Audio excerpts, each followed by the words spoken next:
अस्सलाम वालेकुम नाजरीन, मैं हूं शहजाद नैयर। ज़ौक़ चैनल की तरफ से आप सबको खुशामदीद। इस प्रोग्राम में हम गुफ्तगू करते हैं समाज के बारे में, जैसा कि उसे अदब ने देखा, लिटरेचर ने देखा। आज की गुफ्तगू में हमारे साथ शरीक हैं मोहतरमा अंजुम कुरैशी। आप उर्दू, पंजाबी और अंग्रेज़ी तीनों ज़बानों में अपना इजहार करती हैं, लेकिन इनका गालिब इजहार पंजाबी में है। पंजाबी की नज़्म लिखती हैं जो अपने कंटेंट और अपने बर्ताव हर दो एतबार से काबिल तवज्जो ठहरती है। इनकी किताबें, उनका तारुफ मैं करवाता चलूँ। मैं लब्बन चली, दूजा पासा, हर चीज़ का एक दूसरी साइड होती है। मैं ते अमलतास और तुपदा ना बदनाम। फिर इनमें से कुछ इंतखाब करके एक इन्होंने मजमुआ कलाम दिया, खच, उसका नाम खच। और अभी एक मजमुआ कलाम पंजाबी का ज़ेर तरतीब है जिसका नाम है चोगा। अब देखिए नाजरीन के इन किताबों के नाम ही इस तरह के हैं जो आम रविश से, रूटीन से ज़रा हटे हुए हैं। आइए आज हम अंजुम कुरैशी से गुफ्तगू करते हैं।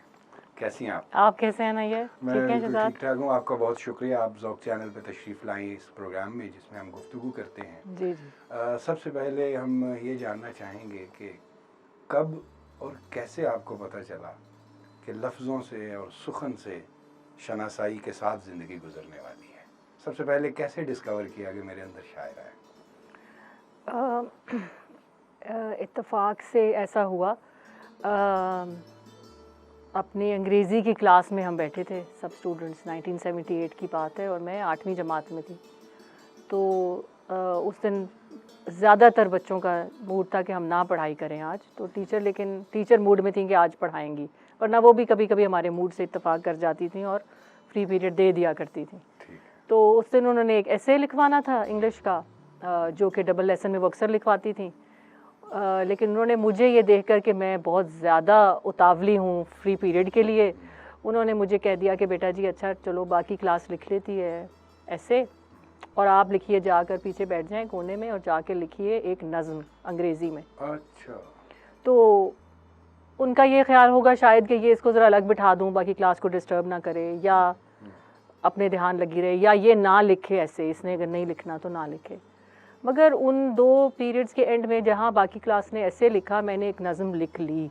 अच्छा। और मुझे और टीचर ने उन बच्चों को सबको, मुझे याद है, कहा कि class, do you know that she has actually come up with a poem. The title of the poem was the lonely falcon. अच्छा। और वो एक 8 लाइनों की, जिसके 4-4 लाइनों के 2 वर्स थे, वो अंग्रेज़ी की एक नज़्म थी और वो मैंने लिख ली।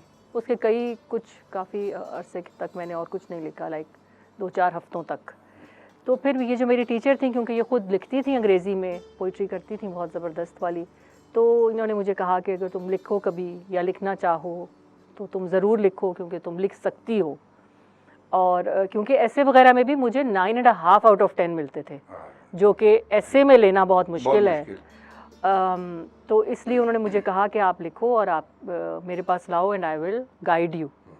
तो उनको मैं बहुत इस चीज़ का अभी तक क्रेडिट देती हूँ कि चाहे मैंने उर्दू की शायरी की हो, चाहे मैंने पंजाबी की हो, लेकिन अगर उस दिन उस क्लास में वो वाक़या ना होता, वो मुझे ये इजाज़त ना देती, या वो मुझे ये उन्होंने असाइनमेंट दे दिए कि जी, तो मैं शायद कभी भी ना मुझे पता चलता। अच्छा, ये जो सेल्फ डिस्कवरी का अमल है, खुद को दरियाफ्त करना है, उसके लिए कोई ना कोई ट्रिगरिंग पॉइंट तो दरकार होता है, और उस दिन आपको ट्रिगरिंग पॉइंट ये मिल गया। अगला हम सवाल आपके बारे में ये है कि अंग्रेजी और उर्दू ये हुआ जी, आपको ये कब पता चला कि लवी मैं ते पंजाबी शायरी करनी है और मैंने पंजाबी में शायरी करनी चाहिए? हाँ, किस तरह एहसास होया? अच्छा, हर 2-4 पहले भी इंटरव्यूज़ में मैं एक गल बहुत क्लीयरली दस चुकी हूँ कि विच एक आया सी टाइम जदों साडे पंजाबी माँ प्यो, मेरे दोवें माँ पंजाबी ने, अल्लाह दा करम है, और वो अम्मी ने खास तौर पे विद एफर्ट शी ट्राइड कि असी तिन्ने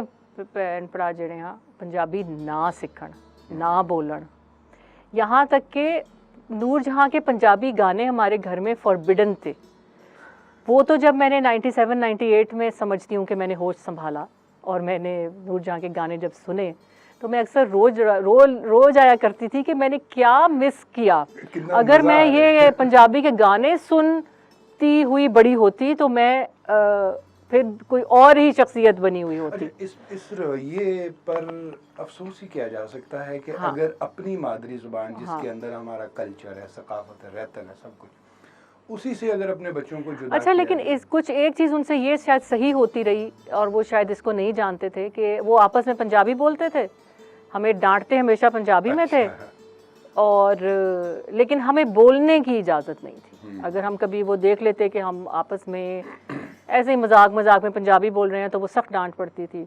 और एक ये रवैया पंजाबियों का हमारे दिमाग में ये डाला जाता था जो कि गलत था, जो कि आज का भी आम फहम पंजाबियों के हवाले से अभी तक भी एक कॉन्सेप्ट है या एक ऑब्जर्वेशन होती है लोगों की कि जी वो मैनर्स नहीं होते या उजड़ होते हैं या रूड होते हैं। या तो एक आम मिडिल क्लास फैमिली में या आप लोअर मिडिल क्लास फैमिली में भी समझ लें, बच्चियों को ख़ास तौर से इस तरह बड़ा किया जाता है कि उनको क्वेश्चन करने की जो एबिलिटी है वो उनकी डेवलप ही नहीं की जाती। बिल्कुल। तो मुझे भी उसी तरह सर पर एक प्याला रख कर बड़ा किया गया था कि जिसमें से ना नज़र आप कुछ देख सकें और ना आपका दिमाग बड़ा हो सके।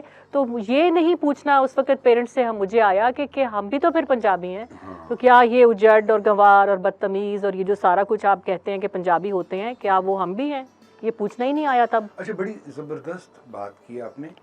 मेरी एक सिस्टर हैं जो गांव में उसकी शादी हुई है और उसी गांव में रहती हैं जहां हम पले बड़े।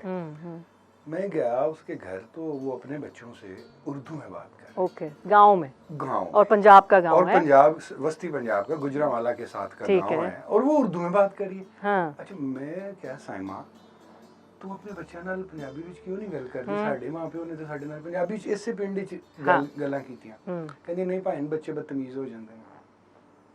अच्छा, ये एक ऐसी मिसकॉन्सेप्शन है कि जिसके खिलाफ बात करना जरूरी है। बिल्कुल। पंजाबी में आप सॉफ्ट भी हो सकते हैं, जैसे कि हर किसी जबान में हो सकते हैं आप सॉफ्ट और अक्खड़। उर्दू में भी हो सकते हैं, अंग्रेजी में भी हो सकते हैं, पंजाबी में भी सॉफ्ट। अच्छा, वो कहते हैं गाली, गिनती और गाना अपनी जुबान में ही अच्छा लगता है।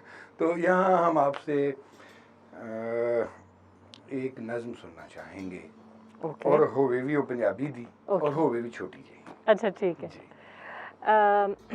एक मेरी पहली किताब चों एक नज़म है जी, ते किताब दा नाम मैं लभण चली, जी 2002 छपी सी। ते सोचो कि हुण अगले साल उन्होंने 20 साल हो जाएंगे उस किताब नूं। ते नज़म दा नाम है, मुटियार हो जाएगी 20 सालां दी जवान। नज़म दा नाम है हुलासा। अच्छा, हुलासा। खुशियां आईयां रंग रंगलियां, गिद्धे पाउंदियां सारियां सखियां। खुशियां आईयां रंग रंगलियां, गिद्धे पाउंदियां सारियां सखियां। सारे रंगां दियां चुनियां रंगा, इन्हां वेड़े नूं अग लाई। रांगले पावियां वाली मंजी, मैं भी छावें डाई। काला झग्गा केसरी चुन्नी भाबो नाल वटाई। काला झग्गा केसरी चुन्नी भाबो नाल वटाई। नवा परांदा पवा के अज मैं टिल्ली गुत्त कराई। वाह, टिल्ली गुत्त दा बहुत मजा। टिल्ली गुत्त कराई, तिल्ले वाली जुत्ती उत्ते फुम्मण है एक लाल, ते खुशियां दा नहीं काल। वाह वाह वाह, सुभान। बड़ी अच्छा, आमतौर पे देखा जाता है नाजरीन, आमतौर पे ये देखा जाता है कि पंजाबी शायरी में या दीगर ज़बानों की शायरी में भी उमूमन दुख, दर्द, हिजर, फिराक, विछोड़ा, इस तरह की कैफियत को ज़्यादा नज़म किया जाता है बनिस्बत दूसरी।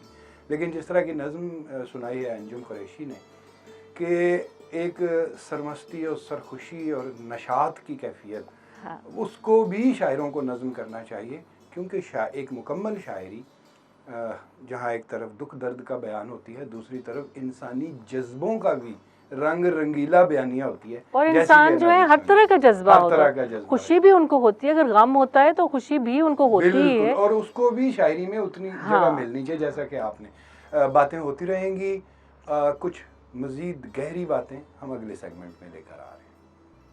मजीद शायरी और एंटरटेनमेंट से भरपूर वीडियोस देखने के लिए अभी हमारे चैनल ज़ौक़ को सब्सक्राइब करें और घंटी के बटन को दबाना मत भूलें, ताकि हमारी आइंदा आने वाली वीडियोस का नोटिफिकेशन आपको बर वक्त मौसूल होता रहे।